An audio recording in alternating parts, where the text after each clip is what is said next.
Good afternoon, folks. Welcome to a special Rangers review afternoon briefing. What we're calling these, Johnny, now the Rangers rundown.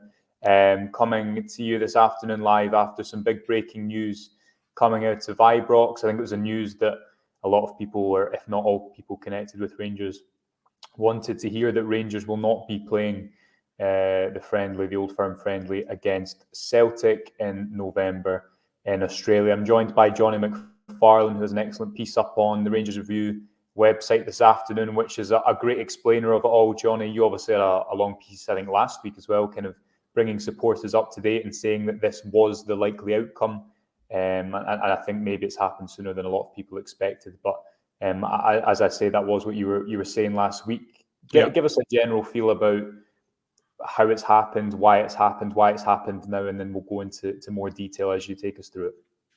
Yeah, well, I think first and foremost what you'd want to say is it's absolutely terrific that this has actually happened, because there was a growing schism, wasn't there, between the fan base and the club, and that's not what you want to see, especially when the club itself is run by supporters and almost every aspect of it.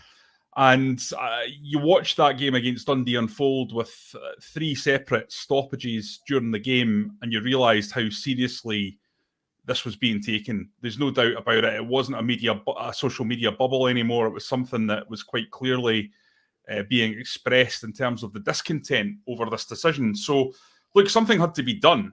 But that's easy to say and not so easy in practice.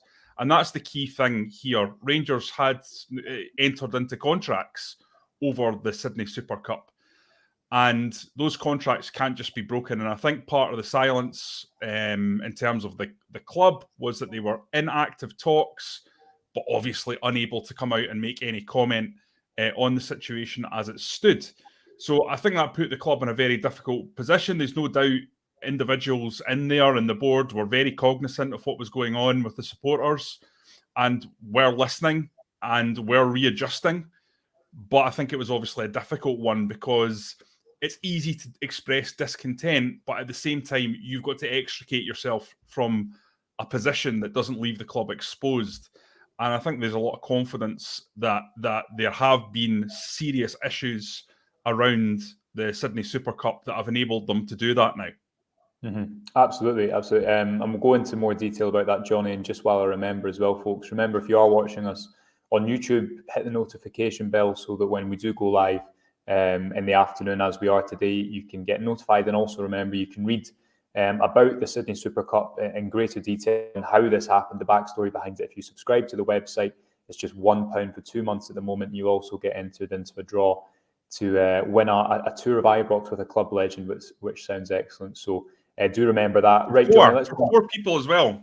4 people? Oh, I didn't know that. Okay, so that's a family day out, isn't it? It is indeed. The one that you'll never forget, let me tell you.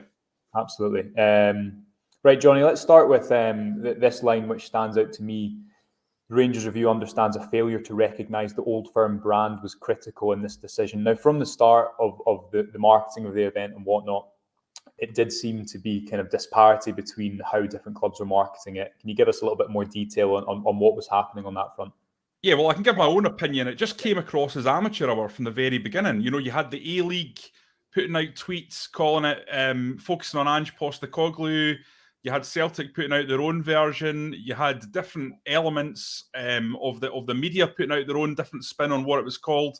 There was no unifying sort of like strategy appeared. So when Celtic came out on the Monday, which was a good distance ahead of when they were supposed to come out, at least a week, but I suspect a little longer than that. That obviously put everyone at Ibrox on the back foot. They were astounded that it had come out. I think it's fair to say, certainly surprised. And certainly not what had been agreed or what they thought was going to be the case.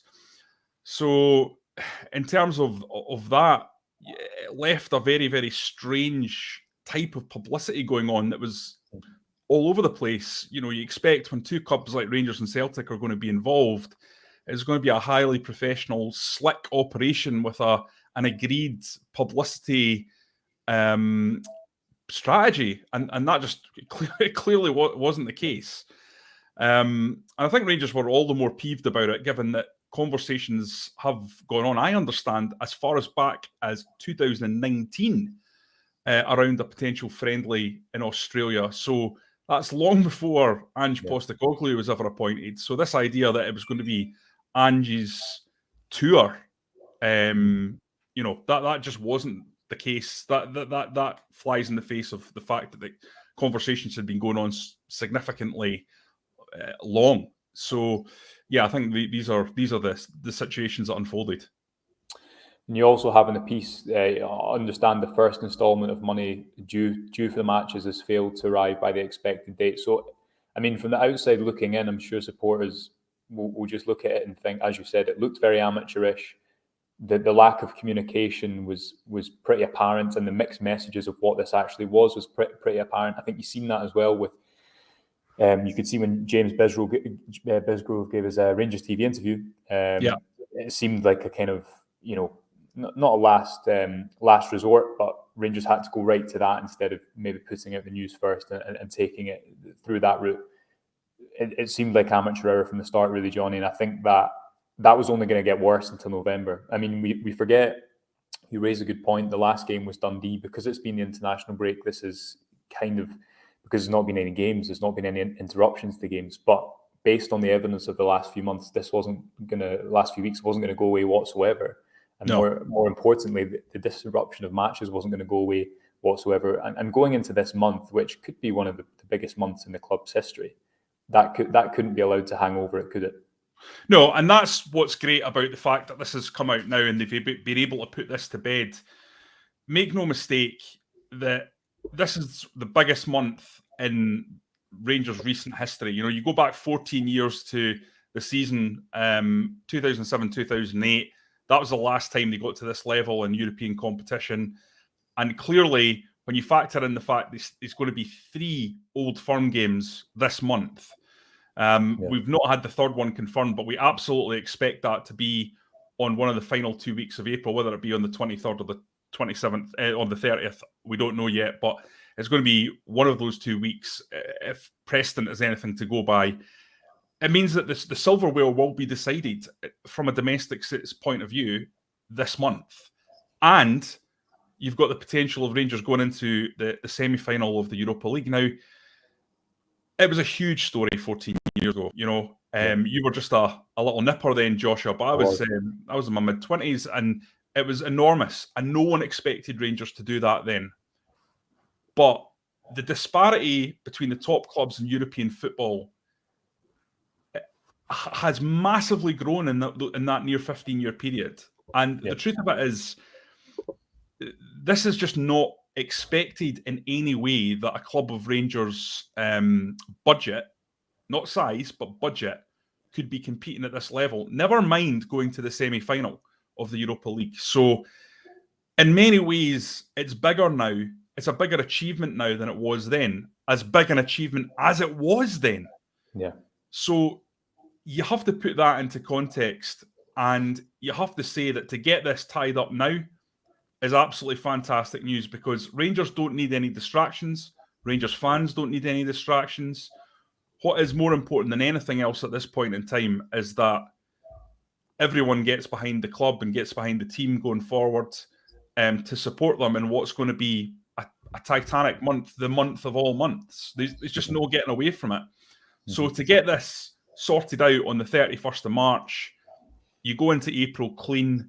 There's no animosity. There's no potential for further protests or further demonstrations. I think it's obvious, it's clear to anyone who can read between the lines. I think the board regret their decision to get involved in this Australia friendly. For the fact that they pulled out of it, I know that there's legal issues, there's multiple issues around the way it's been put together. But I think if they were being honest, and this is my honest opinion, I haven't been told this, but I suspect if they were asked if they would do it again, they would clearly say no based on the reaction. So to get this tied up, it was a complex situation, Joshua. There's no doubt about that. To get it tied up at this stage, I think has been a really, really good outcome in the end. Nobody, I think, has been particularly happy that it's taken place.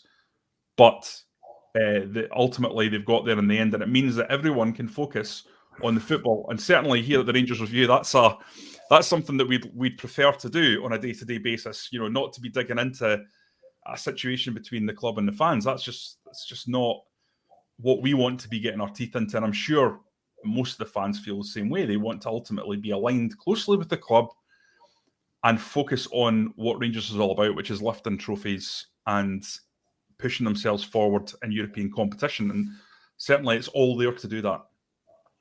Absolutely. Couldn't have put it better myself. Last bit of detail, which I'll ask you about, Johnny, in the piece, and I will just remind you folks that we can touch on Alfredo Morelos after that, Josh. We can, yeah, absolutely. The link to this piece is in the description, and I've put the comments, which you can go and read just now. Just finally, the opportunity to explore perhaps other friendly opportunities in November.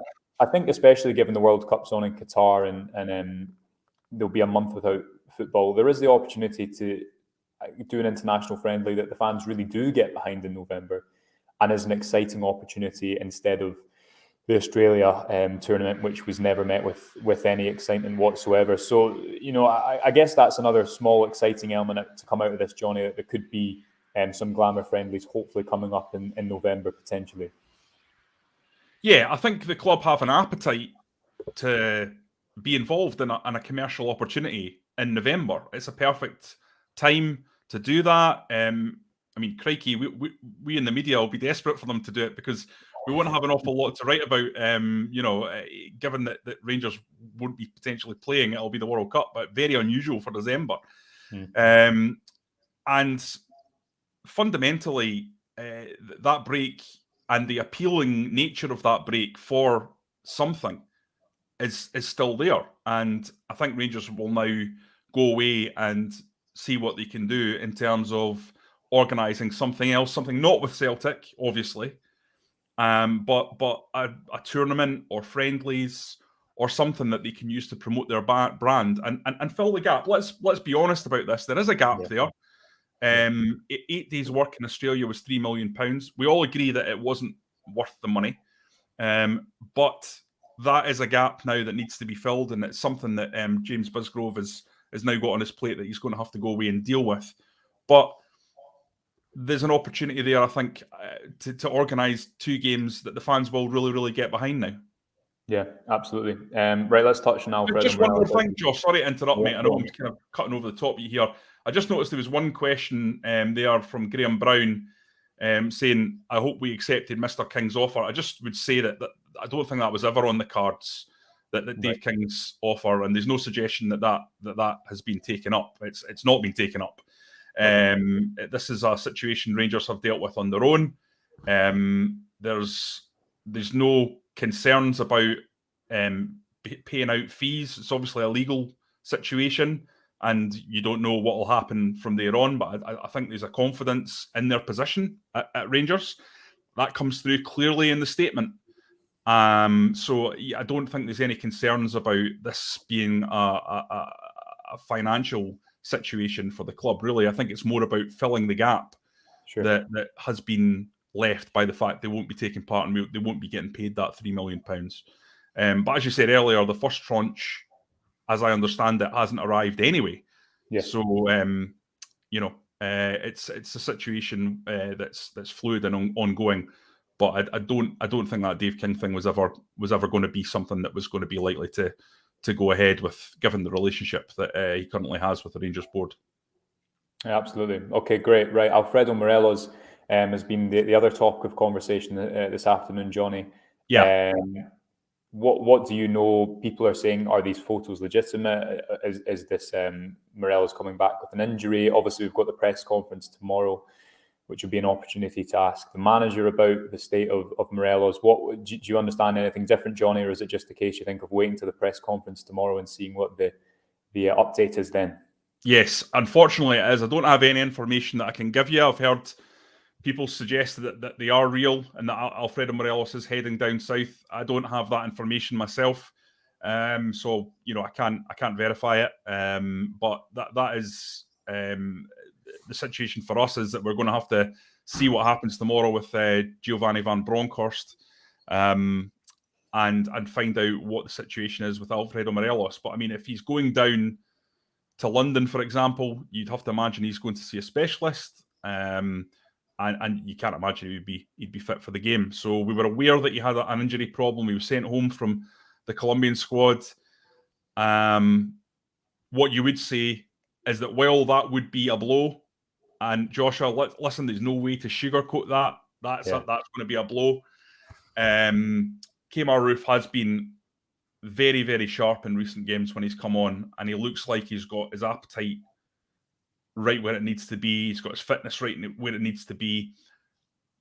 And for all Alfredo Morelos is that rampaging buffalo who at his best is really, really terrific and can smash it up at Europa League level, Kemar Roofe's a better finisher than Alfredo Morelos will ever be. He's more deadly in these kind of situations than Morelos will ever be.